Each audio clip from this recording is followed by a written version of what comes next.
esensi utama dari demokrasi itu adalah adanya pilihan alternatif gitu. Kalau ada 5 calon gitu, itu bagus banget gitu bagi masyarakat, ada banyak pilihan. Semakin ada kompetisi semakin baik. Sekarang nggak ada presidential threshold. Anies bisa pasti maju tahu. Anies makin besar kemungkinannya buat bikin partai. Ah, Karena dia bikin partai udah ada gunanya nih buat iya, maju pilpres. iya, Kita kan sempat bahas kan, Anies tuh nggak mungkin bikin partai karena iya. percuma aja dia nggak bisa pakai buat pilpres gitu. Karena pilpresnya berbarengan dengan pileg gitu kan. Pileknya. Tapi sekarang jadi bisa karena partai peserta pemilu udah bisa ngusung capres. Jujur ya, menurut gua keputusan MK ini sangat mengganggu Prabowo ini. Oh, kenapa tuh? Karena dia di awal-awal masa kepemimpinannya dia udah harus mikirin 2029 gitu. Karena kayak dia merasa kayak mulai keganggu nih karena Tuh, kira-kira Anies maju nggak? maju Anies kok menurut gua. Maju malah. Maju. Tapi jadi wakilnya Prabowo. Assalamualaikum warahmatullahi wabarakatuh. Selamat datang kembali di channel Pro Politik. Masih bersama gue Dedi Herdianto dan rekan gue. Haikal Sani Arjuna. Seperti biasa kita akan membahas isu-isu sosial politik terkini dan saat ini kita lagi dihebohkan sama keputusan MK. Iya. Emang banyak yang diharapkan sih, banyak orang yang mengharapkan adanya keputusan ini, yaitu presidensial threshold 0%. Iya, Ya. betul. Kal, apa yang lu bisa lihat dari keputusan MK ini? Iya, pertama keputusan MK ini sangat mengejutkan karena sebelum keputusan ini udah ada 32 kali gugatan Iya. presidensial threshold mulai Iya. dari Yusril Iza Mahendra, profesor Iya, hukum profesor. sampai Rizal Ramli gitu, profesor Twitter. Twitter. Iya. Nggak Seberapa pernah ada yang dulu? dikabulkan itu, ditolak semuanya dengan alasan yang sama yaitu apa namanya?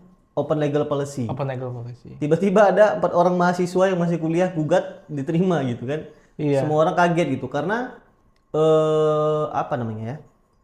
Istilahnya itu pasal yang digugat itu sama, dalilnya sama tapi tiba-tiba penafsiran hakim MK-nya beda gitu.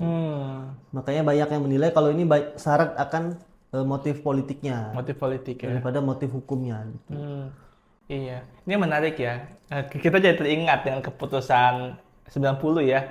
Sama diajukan sama mahasiswa juga kan? Iya, Mahasiswa terus sekarang juga diajukan sama mahasiswa dan sama-sama diterima gitu ya. Agak menarik ya. Kenapa ini kayak gini ya, Kal ya? kayak MK itu singkatannya ini sih. Coba. Pak, Mahkamah Sayang Mahasiswa. Cuman yang menarik ya, di keputusan kali ini nih MK main cantik deh. Kenapa tuh? Iparnya Jokowi, Mm-mm. Anwar Usman kan dissenting opinion.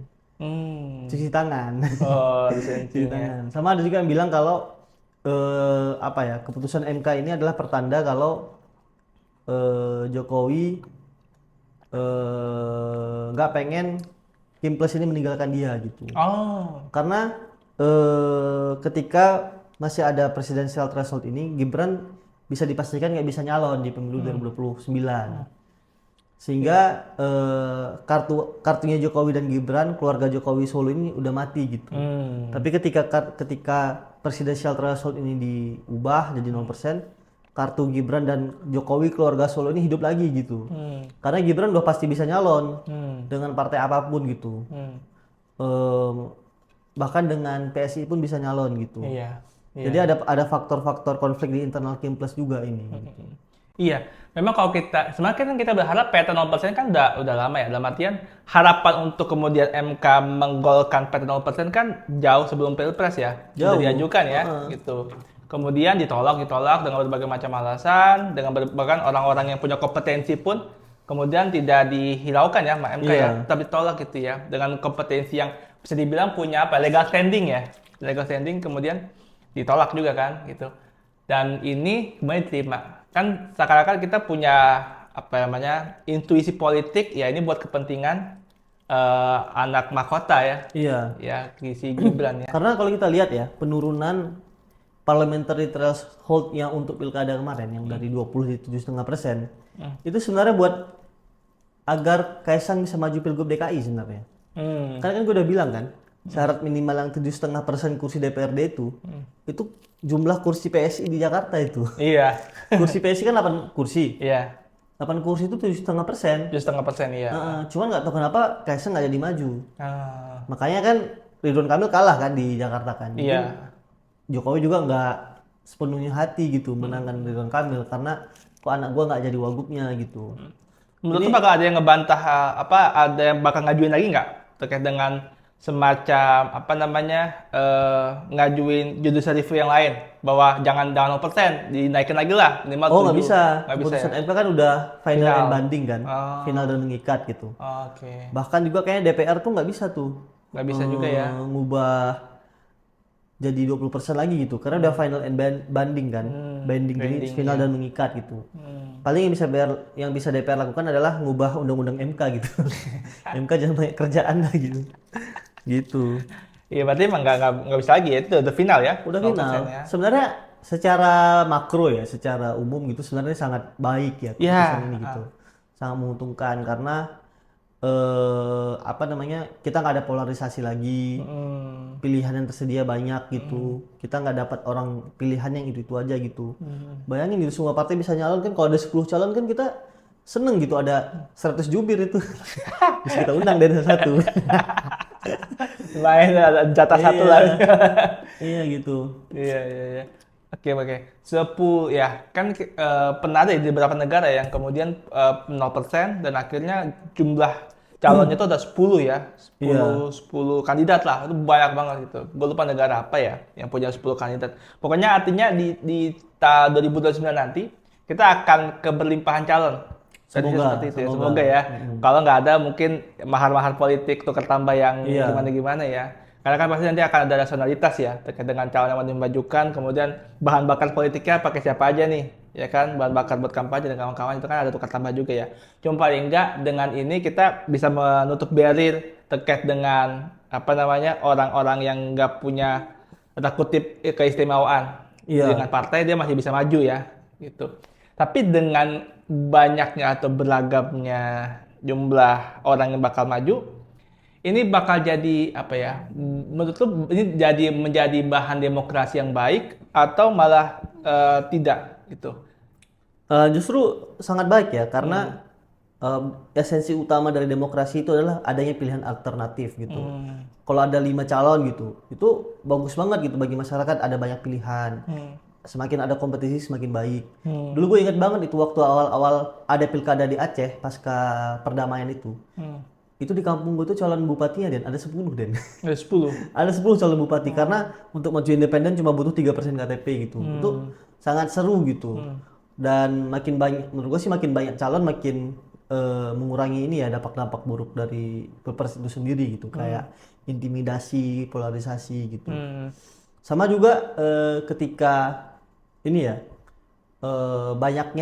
dikit atau banyaknya jumlah kontestan di pilpres itu nanti sangat bergantung kepada sistem pemilunya nanti gitu, apakah masih serentak atau enggak. Karena kalau pilpresnya masih serentak dengan pileg, akan banyak tuh partai-partai yang mendorong ketumnya jadi capres karena bakal dapat efek ekor jas itu kan, kotel efek. Bisa nambah suara partainya gitu. Kalau nanti bisa dipisah lagi mungkin akan berbeda itu hitung-hitungannya gitu. Kalau dibarengin akan banyak pasti. Sama ketika syarat peserta pilpres itu ya tanpa ada presidential threshold itu, nanti itu gamenya itu adalah di verifikasi partai politik. Jadi nanti pemerintah ya mungkin ya, ketika nanti ada pembentukan partai-partai baru itu akan diperketat banget itu supaya peserta pemilunya nggak banyak gitu. Bayangin nih, sekarang nggak ada presidential threshold, Anies bisa pasti maju tahu. Anies makin besar kemungkinannya buat bikin partai. Karena dia bikin partai udah ada gunanya nih buat maju pilpres.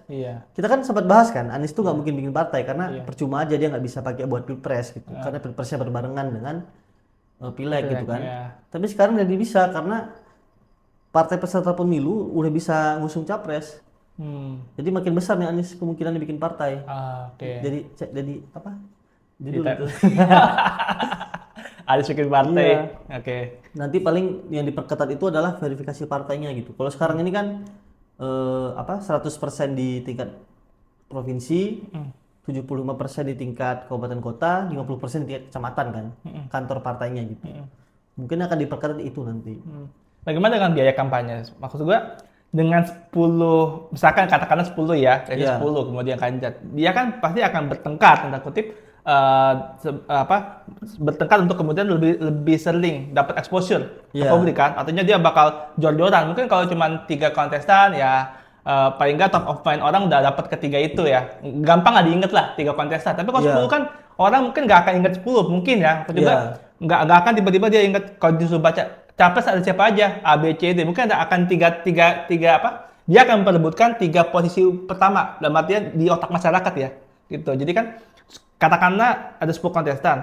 Nah, orang itu kan pasti nggak akan bisa mengingat semuanya dalam sekejap, Heeh. ya kan? Nah, berarti para kontestan ini harus berupaya gimana pun caranya supaya dia bisa masuk ke dalam otaknya masyarakat. Minimal 3 teratas lah. Kalau ditanya capres ada siapa aja, nama dia muncul gitu ya, di ingkar masyarakat. Artinya kan dia perlu menggencarkan kampanyenya, nanti perlu biaya politik yang mahal lagi, iklan di mana-mana dan kawan-kawannya. Nah, menurut lu itu bakal terjadi nggak? Bakal ada biaya politik yang sangat mahal nggak ketika 10 kontestan ini berjalan? Kalau menurut gua justru kebalikannya. Hmm. Dengan baiknya calon itu biaya politiknya jadi lebih murah. Hmm. Karena apa ya? Walaupun nanti ada sistem putaran kedua ya. Tapi dengan baiknya calon ini kerja-kerja politiknya jadi lebih minimalis gitu. Misalnya nih dan ada 10 orang, nggak mungkin dia keliling seluruh Indonesia itu. Pasti dia udah ngenaker gitu. Oh, gue di sini-sini aja nih. Yang jadi basis-basis gue aja. Karena kalau di oke. provinsi X udah ada calon ini, di provinsi Y udah ada calon ini gitu. Gue fokus di sini aja. Misalnya ada 10 calon nih. Di putaran pertama pasti masing-masing calon cuma kuasain 3-5 provinsi aja gitu, nggak banyak-banyak gitu. Jadi makin banyak calon makin bagus. Bahkan kalau nggak ada putaran kedua itu lebih bagus gitu. Kayak pilkada sekarang, pilkada kan nggak ada putaran kedua kan. Iya. Jadi berapapun suaranya ya udah segitu gitu. Nggak perlu 2 kali event gitu. Jadi lebih murah kalau menurut gua. Berarti mereka bisa lebih murah karena mereka fokus pada lumbung suara yang memang mereka dipastikan menang di sana. Iya. Gitu ya. Oh. Sama juga artis yang bisa di-hire juga jadi lebih dikit itu. Oh, Kan gitu. telepon Mas Raffi bisa di ini nggak? Oh sorry Mas udah di pasangan. Oh iya. Itu bisa berjata para Udah prediksi kan ada 13 orang tuh. Iya. Kalau calon ada 10 kan satu orang satu doang dapatnya kan. Iya. Kalau 2 kan setengah tuh. Habis duit calonnya kan. Iya. Ya berarti ya bisa jadi bahan buat micro influencer nih. Para Itu dia. Bisa dapat jatah. Iya. Iya. Oke. Apa lagi bisa lu lihat kalau dari PT 0% ini? Apa akibatnya nanti terhadap demokrasi kita khususnya? Pertama ini ya ada beberapa efek negatif juga yang kemungkinan akan terjadi. Misalnya deparpolisasi Deparpolisasi apa tuh? atau melemahnya institusi partai. Oh, mamanya. Karena apa ya? Orang-orang ketika dia mau maju pilpres itu nggak bergantung atau tidak menggunakan mesin partai lagi gitu. Iya. Tiba-tiba nanti Mardi Guwowic misalnya kan 1 juta Wah, subscriber bosman. bikin partai set bisa langsung nyalon ya kan. Tinggal dia bilang aja kalau saya jadi presiden PPN 0% gitu. Pasti kepilih itu gitu. Walaupun habis itu negaranya bubar ya kan. Populis banget ya sebenarnya. Iya gitu. Jadi harus populis. bakal ada terjadi deparpolisasi menurut gua. Iya. Makanya ada beberapa orang yang bilang jangan 0 lah gitu, minimal 5 atau 10% gitu. Tetap ada pegangannya gitu. Walaupun di sisi lain memang ketika parpol itu melemah ya publik itu jadi lebih kuat gitu karena dia bisa punya banyak pilihan gitu. Ini kan bandulan 2 ada nih antara publik yang menguat atau elit partai yang menguat gitu. Oke. Sama juga semangat ketika di undang-undang itu dibilang kalau presiden itu dicalonkan oleh partai politik itu kan semangatnya kolektivisme kan. Asumsinya kalau partai ini adalah kumpulan orang-orang yang memiliki gagasan yang sama sehingga bisa mengusungkan seorang calon presiden gitu. Gitu ada efek sampingnya lah. Sama kalau bagi Prabowo sendiri ya. Jujur ya, menurut gua keputusan MK ini sangat mengganggu Prabowo ini. Oh, kenapa tuh? Karena dia di awal-awal masa kepemimpinannya dia udah harus mikirin 2029 gitu. Karena kayak dia merasa kayak mulai keganggu nih karena bayangan kita kan kalau seorang calon incumbent presiden maju lagi di Pilpres, paling calonnya cuma 2 gitu atau 3 lah. Ini Prabowo bisa menghadapi calon 5 calon ini gitu kayak Megawati alami dulu lagi gitu. Jadi sehingga kesempatan Prabowo untuk menang 2 kali itu jadi lebih berat dengan PT yang 0% ini. Jadi pusing tuh Prabowo pas itu mikir, udah harus mikir 2029 gitu. Iya, padahal baru beberapa bulan menjabat ya. Iya. Udah mikir Bayangin ya, 2029. dulu nih waktu masih ada PT, Hmm. berarti kan partai yang berhak untuk majuin presiden kan cuma 8 partai kan yang di Iya. DPR. Hmm. Jadi Prabowo tinggal telepon 8 partai aja nih gitu. Iya. Untuk bikin 2 calon tinggal konsolidasi 6 partai itu udah bisa tuh 2 calon kan. Ini ada 20 partai kan. Prima juga harus ditelepon sama Prabowo, Iya, Prima Prima. ya kan.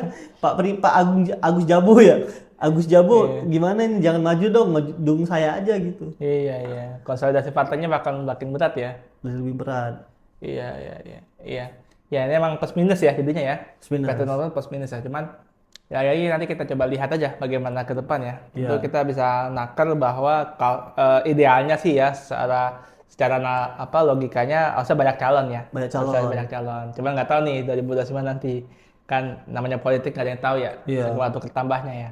Gitu. Kira-kira Anies maju nggak? Maju Anies kok menurut gua. Maju malah. Maju. Tapi jadi wakilnya Prabowo. Wah. Waduh.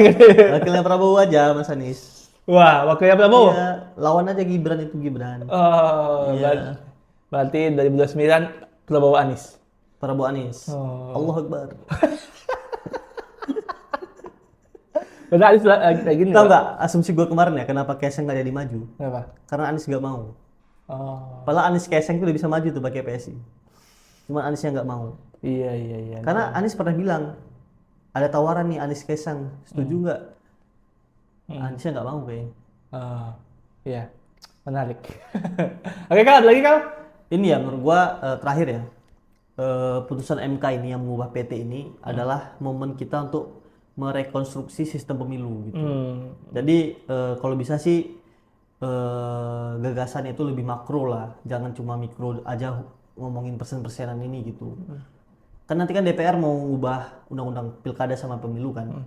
Kalau bisa nih di momen rekonstruksi sistem pemilu kita lebih dibahas itu gagasan-gagasan besarnya, misalnya gimana caranya bikin pemilu ini lebih murah, terus bikin pemilu ini tidak ada polarisasi lagi gitu, tidak ada isu-isu sektarian.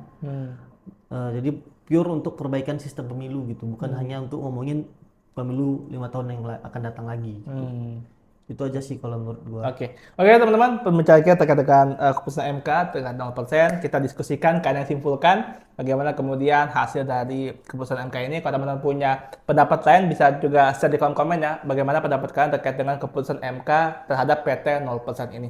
Terima kasih semua, jangan lupa subscribe channel ini supaya kita juga lebih semangat bikin konten dan bisa mengundang bintang tamu yang mau nge-share insight-nya juga di channel Pro Politik ini. Terima kasih, wassalamualaikum warahmatullahi wabarakatuh, bye-bye.